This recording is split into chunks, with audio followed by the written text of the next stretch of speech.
नमस्कार, मी गायत्री आणि तुम्ही ऐकत आहात द पर्पल चॅप्टर. आजचा विषय आहे असा मिळवा शत्रूवर विजय. पण हे शत्रू बाहेरचे नसतात.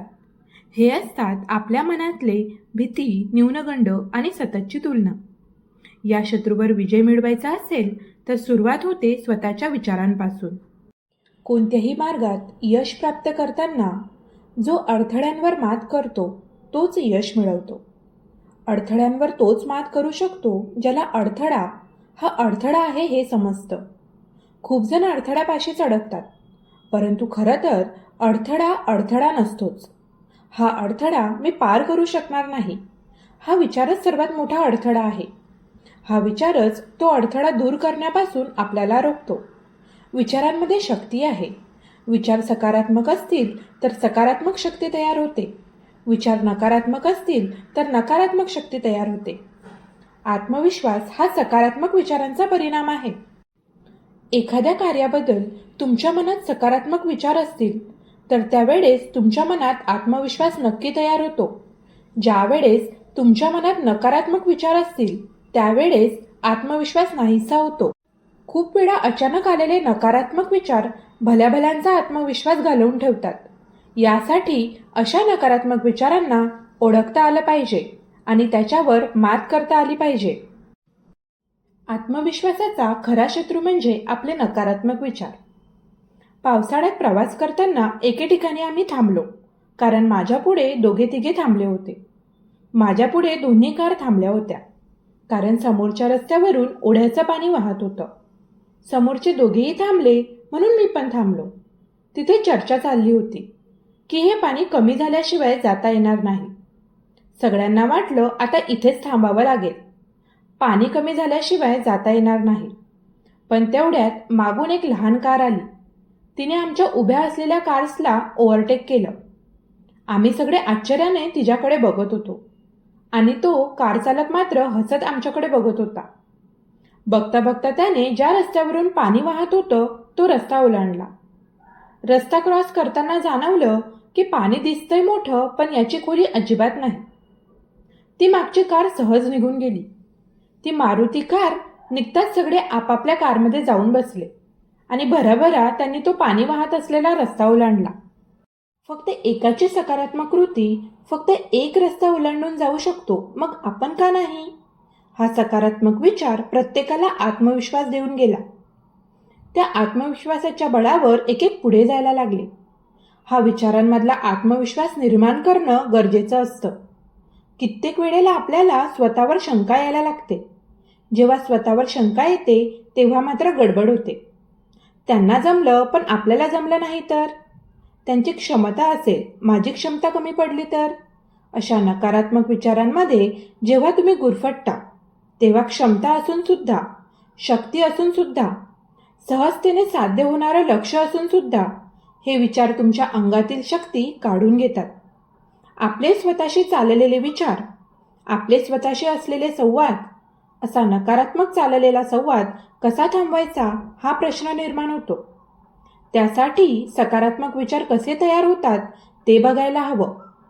तुम्ही जे पाहाल ते विचार सुरू होतात. तुमचं लक्ष जिथं जाईल तशा प्रकारचे विचार येतात. जेव्हा तुम्हाला तुमच्याविषयी शंका येते तेव्हा त्याच वेळेस तो विचार बाजूला सारून टाका. त्याला आत येऊ देऊ नका. तो जर विचार आत यायला लागला तर खूप मोठं नुकसान करेल. सुरुवातीला असं वाटतं एवढा छोटा विचार काय करणार आहे, पण लहान विचारच आतमध्ये सुरुंग लावतो. एका कार्यशाळेत मी मुलांना विचारलं होतं की सर्वात जास्त सामान कुठल्या वाहनातून जातं? सगळ्यांचं म्हणणं पडलं की जहाजातून जातं, कारण जहाजाचा आकार हा खूप मोठा असतो. कुठल्याही बसपेक्षा, ट्रकपेक्षा किंवा ट्रेनपेक्षा जहाजात जास्त सामान मावतं. पण जहाज इकडून तिकडे प्रवास का करू शकतं? तर त्याचं कारण आहे पाणी. पाण्यामुळे जहाज सहजतेने प्रवास करू शकतं. पाणी नसेल तर ते जहाज प्रवास करू शकणार नाही. त्या जहाजासाठी या पाण्याला फार महत्त्व आहे. त्यावर सगळे एकमताने हो म्हणाले. त्या सगळ्यांना विचारलं, मला सांगा, जहाजासाठी पाण्याचं खूप महत्त्व आहे. जहाजासाठी पाणी खूप उपयोगी आहे, पण कधीपर्यंत उपयोगी आहे? जोपर्यंत पाणी हे जहाजाच्या बाहेर आहे तोपर्यंत. हेच पाणी जर जहाजाच्या आत यायला सुरुवात झाली तर काय होईल? आता मात्र समोरचे सगळे शांत बसले. जर ते पाणी असंच आत येत राहिलं तर एक वेळ अशी येईल की ते पाणी त्या जहाजाला त्याच पाण्यात बुडवेल. शंका ही अशीच आहे. जोपर्यंत शंका तुम्ही बाहेर घेता तोपर्यंत ती उपयोगी आहे. बाहेरच्या अनेक गोष्टीवर शंका आली तर त्या शंका घेणं रास्त आहे. त्याने तुमची उन्नती होईल, प्रगती होईल. पण स्वतःवर शंका घेऊ नका. छोटासा आलेला शंकेचा विचार नकारात्मक विचार पूर्ण सहज बुडवू शकतो. अशा वेळेस त्या विचारांना लगेच थांबवा. तो विचार येणं लगेच बंद करून टाका. या जगात प्रत्येकाच्या मनात सकारात्मक विचार येतात, नकारात्मक विचार येतात. ज्याच्यामध्ये विश्वास जागृत होतो, आत्मविश्वास जागृत होतो, अशी लोक नकारात्मक विचारांना तिथेच थांबवतात. तिथेच त्यांना बंद करून टाकतात. तिथेच त्यांना बाजूला करून टाकतात. त्यांच्या मनात मला पुढे जायचं आहे, मी हा समुद्र पार करणार आहे, हा विश्वास जास्त असतो. हा विश्वासच नकारात्मक गोष्टी बाजूला सारायला मदत करतो. ज्यावेळेस आपण स्वतःवर शंका घ्यायला लागतो, स्वतःविषयी नकारात्मक विचार यायला लागतात, स्वतःविषयी नकारात्मक संवाद साधतो, त्यावेळेस यावर मात कशी करायची हा प्रश्न अनेकांना भेडसावतो. यावर तुम्हाला मी एक सोपं टेक्निक सांगणार आहे, ज्यामुळे अशा वेळेस स्वतःवर येणाऱ्या शंकेवर सहजतेने मात करता येईल. पण त्याआधी आपल्याला हे समजून घ्यायला हवं, स्वतःवर शंका येते म्हणजे नक्की काय होतं. इथे मला लहानपणी माझ्या आजीने सांगितलेली गोष्ट आठवते. खरं तर ही गोष्ट अनेकांना त्यांच्या आईकडून, आजीकडून ऐकली असेल. ही एक गोष्ट एका पंडिताची आहे. हा पंडित गावी राहायचा. त्याच्याबरोबर त्याची मुलं, त्याची बायकोही राहायची. तो गावामध्ये पौरोहित्याचं काम करायचा. मुलं लहान होती. मुलांना घरात दूध लागायचं. त्याच्या पत्नीने सांगितलं की आपल्याला एक गाय घेऊन या, जेणेकरून आपल्या मुलांना घरीच दूध देता येईल.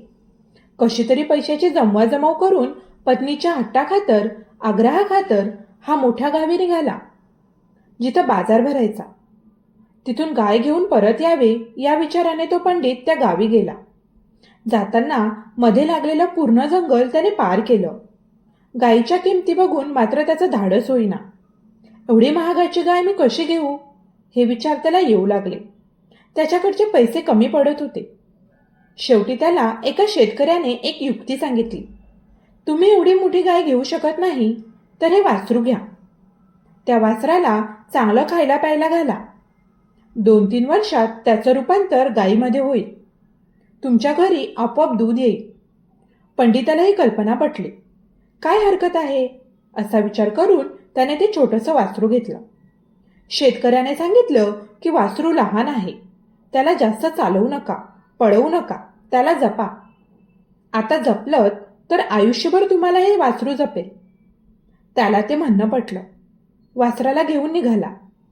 थोडं पुढं गेल्यावर त्याला विचार आला की या वासराला एवढं कसं चालवायचं. त्याने त्या वासराला खांद्यावर घेतलं. खांद्यावर घेऊन तो जंगलातून निघाला. 3 ठग ते बघत होते. त्याने नियोजन करून त्याला ठगवायचं ठरवलं. एक जण पुढे आला आणि म्हणाला, काय पंडितजी, तब्येत बरी आहे ना? पंडित त्याला म्हणाला, का, काय झालं? नाही, तुम्ही तुमच्या खांद्यावर कुत्रं बसवलंय. कुत्रं? पंडिताने आश्चर्याने त्याच्याकडे बघितलं. बोलणाऱ्याच्या शब्दामध्ये विश्वास होता, नजरेमध्येही विश्वास होता. तो म्हणाला, कुत्रं का घेतलं? घरी काही त्रास? आणि घेतल्या त्याला खांद्यावर का घेतलंय? तुम्हाला हे शोभतं का? तुमच्यासारख्या पंडिताने खांद्यावर कुत्रं घेऊन जावं? कुत्रंही चांगलं धडधाकट दिसतंय, दणकट दिसतंय. आहे गोरगोमट म्हणून खांद्यावर घ्यायचं का? समोरचा एवढा जोरात बोलला की याला शंका आली, पण म्हणाला हा चेष्टा करत असेल. थोडं पुढे गेला. पुढे गेल्यावर दुसरा ठग भेटला. तो म्हणाला की काय पंडितजी, तब्येत बरी आहे ना? कुत्र्याला खांद्यावर घेतलं आहे. हे ऐकून मात्र पंडिताने पटकन ते वासरू खाली ठेवले आणि त्याला तो चालवत घेऊन चालला. पण वासरू यांना कुत्रं का दिसते? मग समोरचा म्हणाला, कुत्रं चांगलं आहे, पण तुमच्या काय कामाचं? मग त्याच्या चेहऱ्यावर प्रश्नचिन्ह आलं. तो शंकेने त्या वासराकडे बघायला लागला. दुसरा ठग निघून गेला. तिसरा ठग काही वेळाने पुढे भेटला. तो म्हणाला, पंडितजी, काय नवीन संपत्ती मिळालेली दिसतीये? का? असं विचारताच त्या ठगाने त्या वासराकडे बघितलं आणि म्हणाला, एवढं चांगलं कुत्रं घेऊन चाललंय. राखणीला घेऊन चालला असाल, पण तुम्हाला राखणीची काय गरज? का पत्नीच्या हट्टापुढे चाले ना काही? कुत्रं घेऊन चालल्यावर सगळे लोक हसणार नाहीत का? आणि तोही हसायला लागला. तेव्हा पंडिताच्या मनात शंका आली की आपण कुत्रं घरी घेऊन गेलो तर काय होईल? हे कुत्रं बघून घरातले काय म्हणतील, गावातले काय म्हणतील? आणि या शंकेचा विचार आपल्याला फसवले याचे विचार इतके प्रबळ झाले की थोडं पुढे गेल्यावर त्याने ते वासरू सोडून दिलं. ठगांनी ते वासरू पकडलं आणि ते घेऊन गेले. लहानपणी मी जेव्हा गोष्ट ऐकली तेव्हा मला कायम प्रश्न पडायचा की तिघा चौघांनी सांगितल्यामुळे एका हुशार पंडिताच्या मनात इतकी शंका कशी काय येईल की त्याला वासराचंही कुत्रं दिसायला लागेल. पण जसजसा मी मोठा होत गेलो मला त्याचा अर्थ समजत गेला. तुमचा संवाद तुम्हाला सकारात्मक किंवा नकारात्मक बनवतो. तुम्ही तुमच्या स्वतःशी संवाद साधता. तुम्ही स्वतः जे विचार ठेवता ते विचारच तुमच्या मनात विश्वास, आत्मविश्वास किंवा शंका तयार करायला कारणीभूत ठरतात. तुमचे विचार सकारात्मक असतील तर तुम्हाला स्वतःबद्दल कधीही शंका येत नाही. पण तुमच्या विचारात स्वतःबद्दल शंका असेल, तुमचे विचार नकारात्मक असतील तर तुम्हाला तुमच्याविषयी, तुमच्या कार्याविषयी, मला जमेल का याविषयी शंका तयार व्हायला सुरुवात होतात. म्हणजे जर मला माझ्यामध्ये आत्मविश्वास आणायचा असेल तर माझ्यात शंकेचे विचार नकोत. माझा संवाद हा स्वतःशी सकारात्मक व्हायला हवा. मग स्वतःशी सकारात्मक संवाद कसा तयार होईल? नकारात्मक शंका कशा बाजूला पडतील यावर काम करायला हवं.